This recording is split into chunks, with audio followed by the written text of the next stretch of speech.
In the headlines, INEC says no to extension of party primaries.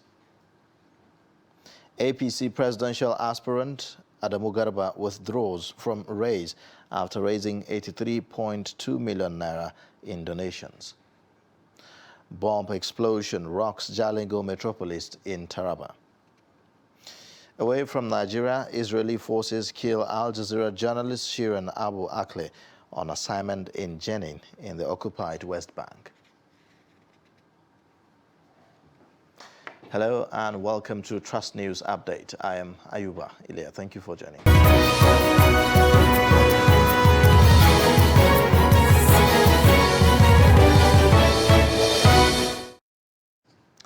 The details now. The Independent National Electoral Commission on Tuesday said it has no intention of extending the timeline for party primaries.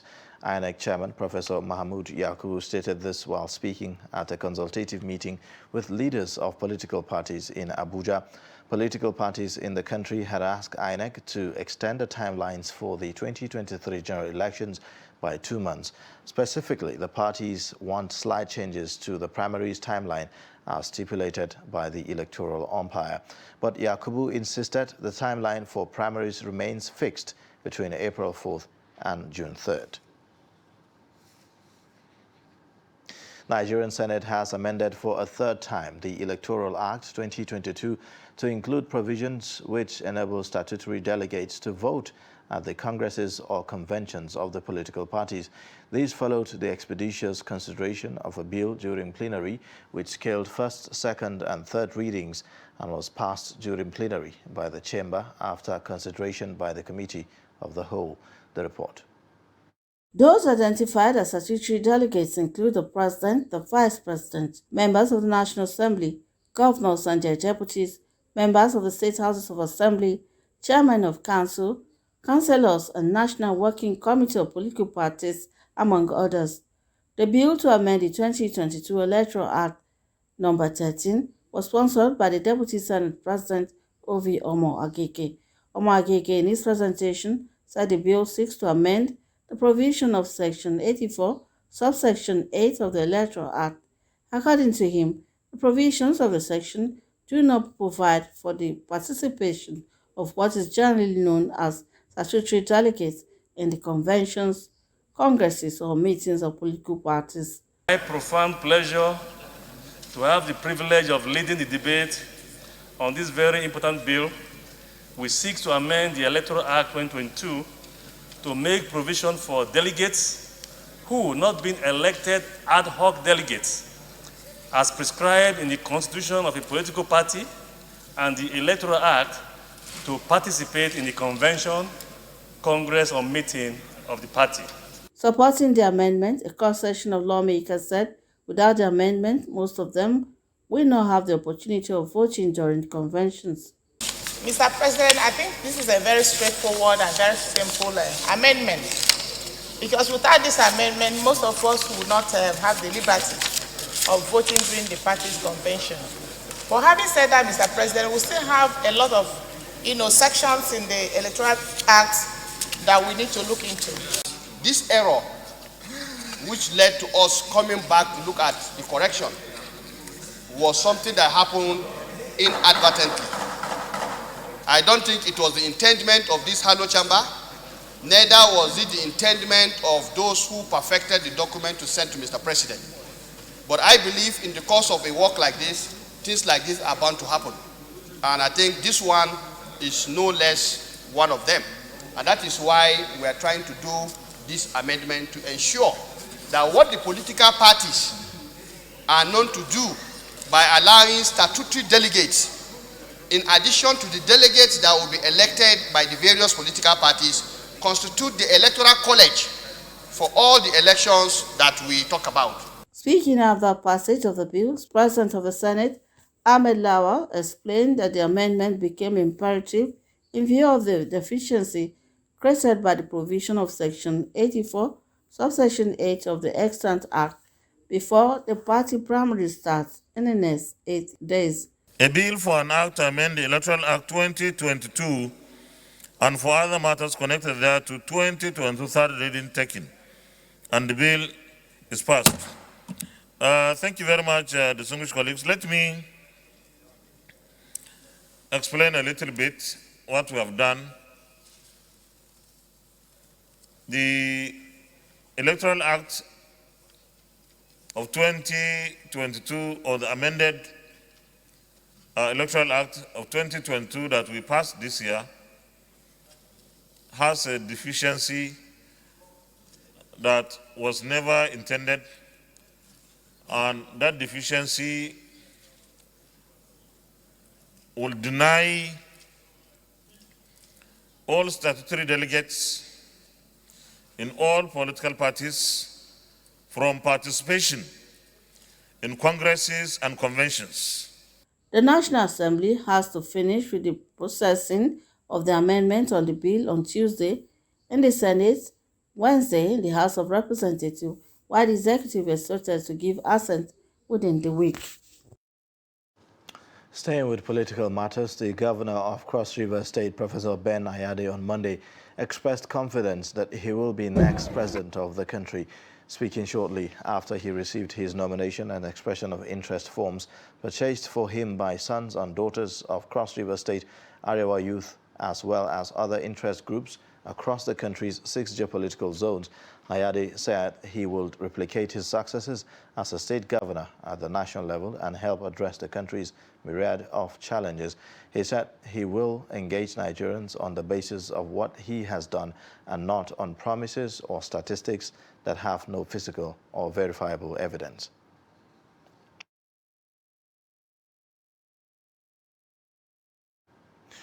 The People's Democratic Party says it is certain that the party will return to power come 2023 general elections. Some stakeholders of the party stated this in Kaduna at the North Central Zone Convention in Kaduna. They noted that performance of the current administration is below average as manifested in the areas of security in the country.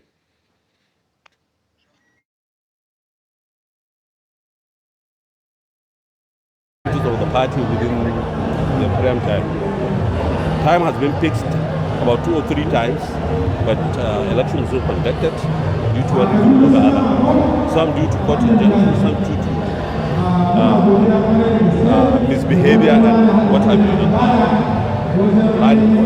of the Congress. So today we have witnessed the Congress at our second place and election has been conducted. Consensus is very good in politics. It's part of the rule of law in politics. It's only that when there is no consensus, the end result is to go for a vote. This Congress has shown that PDP in Northwest is united. We are united, we are strong, and we are getting strong and stronger by the day. And by God's grace, we are going to win Northwest PDP come 2023 by the grace of God. I'm talking about winning the general election come 2023. By God's grace, we'll start with the governorship in all the 7 states of Northwest. By God's grace, PDP is going to win the 7 states of the Northwest. Including your state, sir? Including my state, Katsina. Because Katsina will be the first state to be announced by God's grace in 2023. PDP has won already in the Katsina state.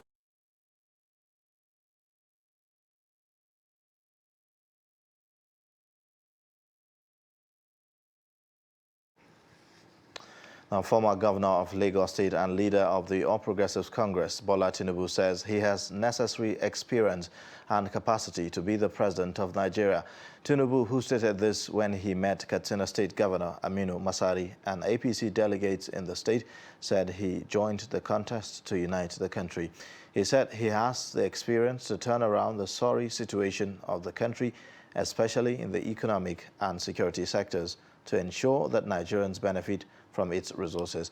The governor of Katsina State, Bello Masari, lauded the leadership qualities of the former Lagos State governor and commended him for being a true Nigerian who gave every Nigerian a chance to participate in government when he was the governor of Lagos State. So many things we can do. And we have a good arable land in Gombe. I can show you, if I become the President of Federal Republic of Nigeria, and I will be, inshallah, Eno and I will work together with all the successful governors to make things better, to work and banish hunger, to work and reset Nigerian prosperity, so that all of us will enjoy the reward of labor in this country. May God bless us. Amen. May God bless people of Gombe. May God continue to guide us. Amen. And improve us in wisdom and earth. Amen. Thank you very much. Meanwhile, an All Progressive Congress presidential aspirant, Adamu Garba, has withdrawn from contesting in the party's presidential primary. Briefing newsmen in Abuja, Garba said he is withdrawing from the race due to the high cost of obtaining the APC expression of interest and nomination forms for the presidency and the cost of running for the political office. According to him, pegging the presidential form at 100 million naira will promote commercialization of the country's political space. Garba said his decision not to obtain the APC presidential forms followed due consultation with his campaign team, which he noted had generated 83.2 million naira in private and online donations. While noting that the funds will be returned to the donors, Garba said his next political move will be announced in coming days.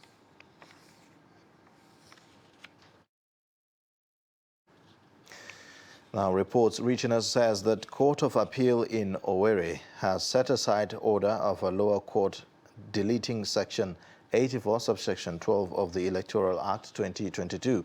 The judgment is delivered by Justice Hama Barka in Abuja. The court held that the original applicant, Nduka Edede, lacked the local standing to institute the case. A federal high court in Umuahia nullified Section 84, subsection 12 of the Electoral Act 2022 on the grounds that it was unconstitutional. President of the Senate, Ahmed Lawan, says the 2009 agreement signed with the leadership of the Academic Staff Union of Universities is unrealistic and not implementable. Lawan has therefore appealed to the striking members of ASU to call off the industrial action for the sake of students. The Senate President stated this at a meeting between the leadership of the National Association of Nigerian Students and some principal officers of the Senate on Tuesday at the National Assembly Complex, Abuja. The report. The hope of seeing an end to the 3-month-old strike by the Academic Staff Union of Universities, ASU, is dashed as the union extended industrial action by another 12 weeks, starting from this Monday, the 9th of May. The meeting between the leadership of the National Association of Nigerian Students, NANS, and some principal officers of the Senate on Tuesday at the National Assembly Complex, Abuja, therefore became imperative. The national president of NANS, Comrade Sunday Asenfo, advised on the danger in the unending strike and what it portends for the education sector. The Nigerian students are therefore asking the federal government to find lasting solution to the crisis. We want you to help us to intervene in this matter. We understand that the President Muhammadu Buhari is busy, but we know, seeing you today, we have seen the President Muhammadu Buhari. And our message is so short and clear. Nigerian students, we want to go back to class. We want our university to be open. We want this issue to be resolved. We want the ASU and federal government to go back to the negotiation table. Responding, the Senate President Ahmed Lawan confirmed that the agreement reached with ASU in 2019 is no longer realistic in view of the current economic realities. ASU is therefore asked to reason along the line with the federal government. I don't like the 2009 agreement because it's not a practical, it's not a realistic agreement. Somebody just wanted ASU to go back to the classrooms and just sign everything there. ASU may not like to hear what I'm saying, but this is the truth. We must understand that there are things that when we promise, we should do, or we must do. And it's government fault to sign things that it knew was going to be difficult to implement.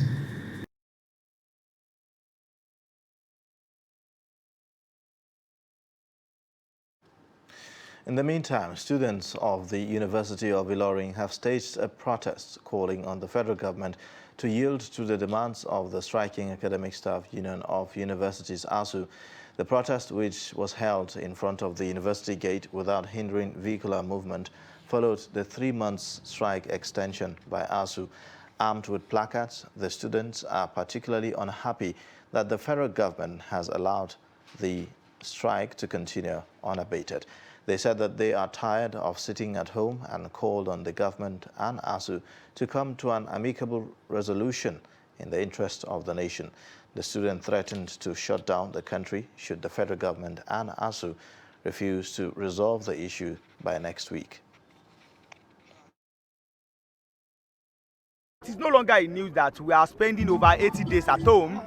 We are spending over 80 days at home, courtesy the lingering ASU strike. And that is why the leadership of the Students' Union University of Ilorin have sat back, consulted, and decided to stage a protest where we can inform the federal government and the respective ministers via social media to let them know that we are tired of staying at home. We have graduates that are tagged hanging graduates. They cannot graduate. And that is why we have decided that if we do today, next week federal government is meeting ASU's national executive.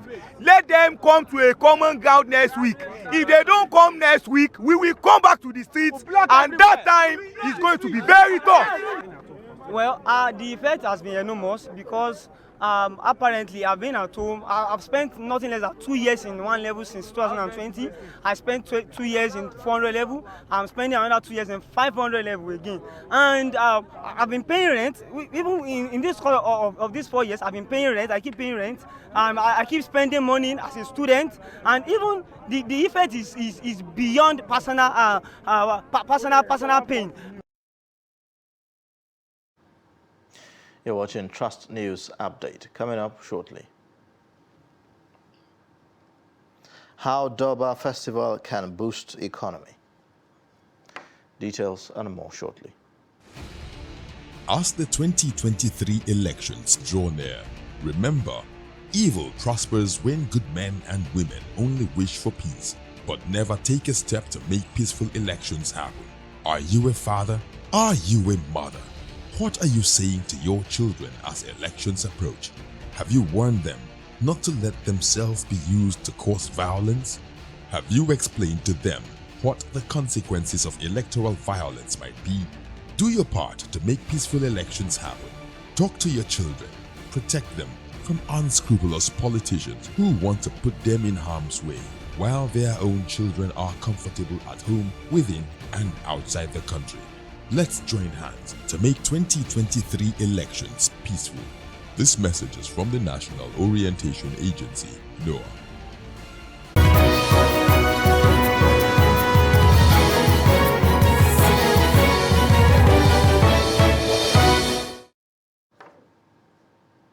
Thanks for staying. You're watching Trust News Update. And let's have a look at the top stories again. INEC says no to extension of party primaries. APC presidential aspirant Adamu Garba has withdrawn from presidential race after raising 83.2 million naira in donations.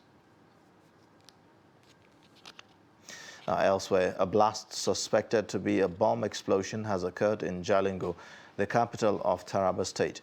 Reports say that the explosion, which occurred on Tuesday at about 9 p.m., took place few meters away from the military base located in Jalingo Metropolis. Confirming the incident, the State Police Command, through its public relations officer, Usman Abdullahi, said casualties were yet to be recorded. The second and third defendants in the murder case of 5-year-old Hanifa Abubakar have appeared before a high court sitting at Audu Bako Secretariat in Kano State. Hashim Isiaku and Fatima Jibril Musa appeared before the court as the last witnesses at the closing of defense on Tuesday. The case has been adjourned to the 14th of June for adoption of final written addresses by the councils. Yes, well, yesterday and today, the defense brought in 3 witnesses, that is the 3 defendants. They didn't call any other witness who testified in their defense, and of course we cross-examined them. They closed their defense today. The matter has been adjourned to the 14th day of June for adoption of written address. Of course, you all know what written address is. They are going to address the court first as the summary of the evidence that has been presented before the court, and try to persuade the court whether we have been able to prove our case beyond reasonable doubt. I am very confident that we have done our best, and I'm very confident that at the end of the day we will get conviction. Okay. What it means is for the court to decide from the evaluation of evidence on both parties, both the prosecution and the defense witnesses. Nigerian women play a vital role in food production in Nigeria. According to reports, women constitute 70 to 80% of the agric labor force in the country and are often faced with myriads of challenges. Fatima Saleh reports how Kaduna State government empowered some women with farming materials. The report. Although a high percentage of women are engaged in agricultural activities, they are often neglected and may have to rely on the old system of farming, finding difficult to access loans without male guarantors. To change the narrative and give them a boost, some women in agribusiness in Kaduna State are empowered by the state government with farming materials and equipments such as maize seedlings, beans, granules, amongst others. While distributing the materials, the Deputy Governor Hajia Hadiza Balarabi charged them to make judicious use of the materials. I congratulate the beneficiaries of this support, and I urge you to make judicious use of the seeds and the materials that will be given to you today. Remember that to the one who is faithful with little, more will be added. Attention is being given to women's entrepreneurship as part of the empowerment agenda and to expand opportunities for them. The goal for us would be to help women access the knowledge, tools and connections they need to achieve greater economic independence. Commissioner of Agriculture Kaduna State says this will assist in attaining food sufficiency as well as create jobs for women. The effort of Kaduna State to ensure that this has complemented the efforts being done by Kaduna State government to improve agricultural productivity and production, to empower women, to improve and enhance livelihood and address poverty issues. Reports say women produce the bulk of food for domestic consumption and are believed to be the drivers of food processing, marketing and presentations. Fatima Saleh Laden, Trust TV News, Kaduna. Now, Durbar is a traditional horse riding festival that depicts the cultural heritage of northern Nigeria. It is mostly performed during festivals like Eid al-Fitr, Eid Adha, or other special occasions by emirs. Correspondent Ibrahim Ismail examines the economic benefits of Durbar and files in this report. This is the Eid al-Fitr Durbar at the palace of the Emir of Gombe. Horses are decorated with glaring outfits to amaze spectators. The horse riders, who are mostly traditional title holders, wear a special Hausa regalia. The regalia of all the title holders with their horses makes it special. As you can see, everybody is in a different attire and is looking good, actually. It's one of the best places where you can get this kind of celebration in Nigeria. And some people even name Gombe as the Durbar Center of Nigeria. We are not the ones that call it. It is people that are not even indigenous of Gombe. And sometimes you will see foreigners from far away from other part of the world. They normally come to Gombe and celebrate Salah to see our culture. Durbar attracts people from within and outside Gombe State for entertainment purposes. I am Ali Ibrahim Gurama from Al-Kaleri local government area of Bauchi State. I always celebrate the Salah in Gombe to watch the Daba. May God shows the next festival. I wish everyone the best. Economic experts believe that Daba is a viable source of revenue that needs to be given special attention. The Daba activity is a traditional festival, and it showcases the beauty of the culture, the tradition, and things like that. So if we can improve on this and market it, at least this can also help to improve. It can also help to improve source of income for the country at large. I think this will go a long way to improve our source of income outside oil. The expert urged Nigerian government to brand Daba and make it a tourist attraction. From Gombe, Ibrahim Ismail reporting for Trust TV.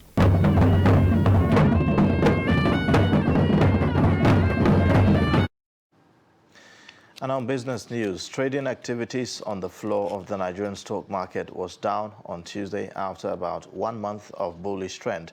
The oil share index went down by 0.19% to close at 51,805.41 points.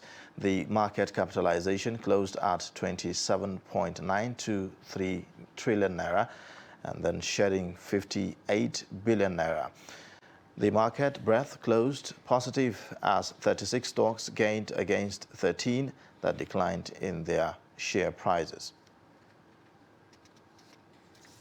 And away from Nigeria, Palestinian Health Ministry says Israeli forces have shot dead Al Jazeera's journalist Shirin Abu Akleh in the occupied West Bank. She was hit by a live bullet on Wednesday while covering Israeli raids in the city of Jenin and was rushed to the hospital in critical condition. Al Jazeera says that the circumstances of her death are not clear, but videos of the incident show that Abu Akleh was shot in the head. Abu Akleh was a very well-respected journalist who has been working with Al Jazeera since the beginning of the Second Palestinian Intifada in 2000. Abu Akleh was wearing a press vest when she was killed. And with that, we wrap up Trust News Update. You can watch more by connecting with us via our social media platforms and also subscribing to our YouTube channel. I am Ayuba Ilya. Thank you for watching.